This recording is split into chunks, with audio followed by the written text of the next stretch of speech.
तो चलिए आगे बढ़ते हैं। चमोली के तिलवाड़ी में उत्तराखंड एकता मंच ने एक अहम बैठक कर पर्वतीय क्षेत्र में 5वीं अनुसूचित और ट्राइब स्टेटस लागू करने की पुरजोर मांग की। मंच के वक्ताओं ने कहा कि अन्य हिमालयी राज्यों की तरह उत्तराखंड के मूल निवासियों को भी यह संवैधानिक अधिकार जरूर मिलना चाहिए। वक्ताओं का यह मानना है कि 5वीं अनुसूची लागू होने से जल, जंगल और जमीन पर ग्राम सभाओं का सीधा और मजबूत नियंत्रण हो जाएगा।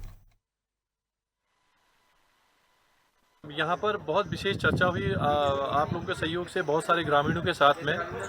लोगों को बड़े सरल भाषा में ये समझाया गया कि जो अधिकार आपके जल, जंगल, जमीन पे पहले से ही संवैधानिक तरीके से आपके पास थे, 1970 में किस तरीके से वो हटा दिए गए। उसके बाद आपके ऊपर डे बाय डे फॉरेस्ट के माध्यम से नए नए कानून आपके ऊपर जो थोपे गए।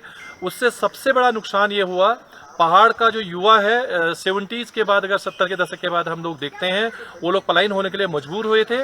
और आज स्थिति ये है कि उत्तराखंड के कई सारे गांव रोजगार के कमी के कारण खाली हो चुके हैं। ये किसी से छुपा नहीं है। आज तलवाड़ी स्टेट चमोली गढ़वाल के अंदर ये जो 5वीं अनुसूची की बैठक रखी गई थी, इस बैठक का उद्देश्य है कि उत्तराखंड के पर्वतीय क्षेत्रों पे 5वीं अनुसूची लागू की जाए, जिससे कि हमारे युवाओं को 50% ST रिजर्वेशन स्टेट में, 7.5% रिजर्वेशन सेंटर में, और कम से कम नदी, जंगल, पहाड़ से जो माइनर ठेके होते हैं उसके माध्यम से 5 लाख से ज़्यादा नौकरियां मिलेंगी।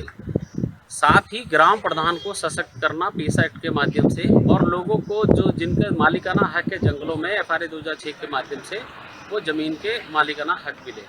तो उस उपलक्ष्य में ये मीटिंग यहाँ पे थड़ाली तिलवाड़ी स्टेट में ये रखी गई थी।